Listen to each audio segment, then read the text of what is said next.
Magicraft is a roguelike game that uses a variety of spells to match unimaginable spell effects and the construction of ultra-high degrees of freedom that cannot even be exhausted by developers. Magicraft is an extremely fun game, but there are some fundamental issues I would like to discuss, and I think it's important to be critical and give some very insightful critiques when it comes to artwork, whether it's music, whether it's a painting, or, in this case, video games. Video games is a creative piece, a medium of art, and I think it's really important, especially for a game that's in early access, to have some important critiques, because I think there's some issues that really have to be discussed and hopefully fixed.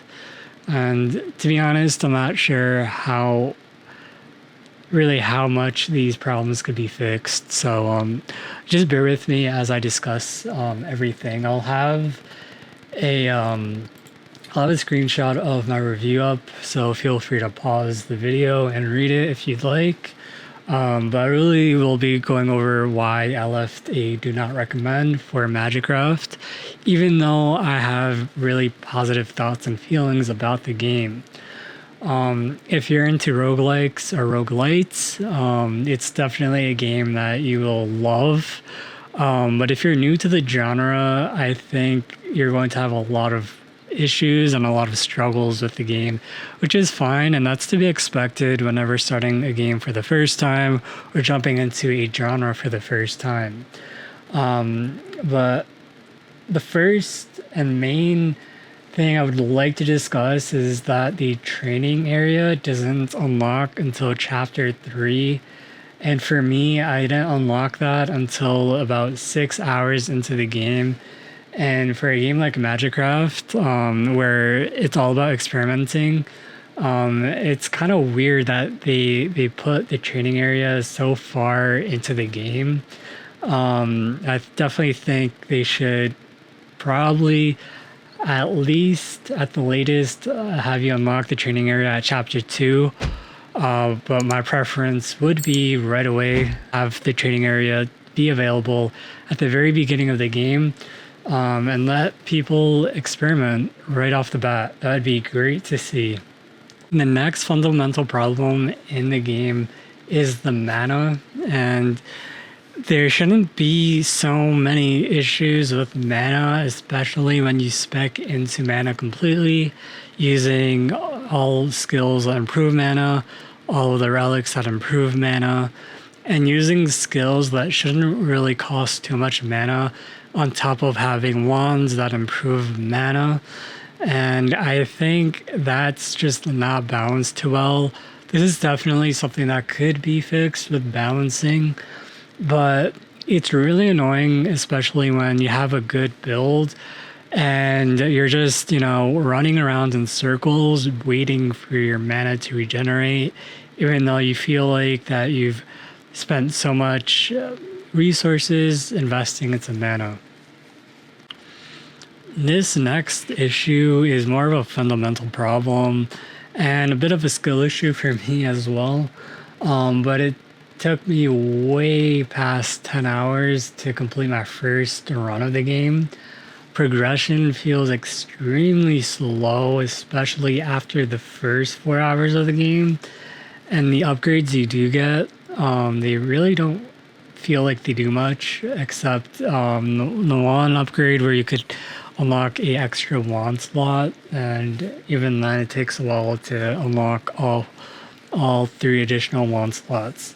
And even in my first 10 hours of the game, I've only had 3 overpowered setups, which is a bit of a problem, especially in a game where you're supposed to have these crazy setups with these spells. But that's kind of where you have to experiment and really be creative.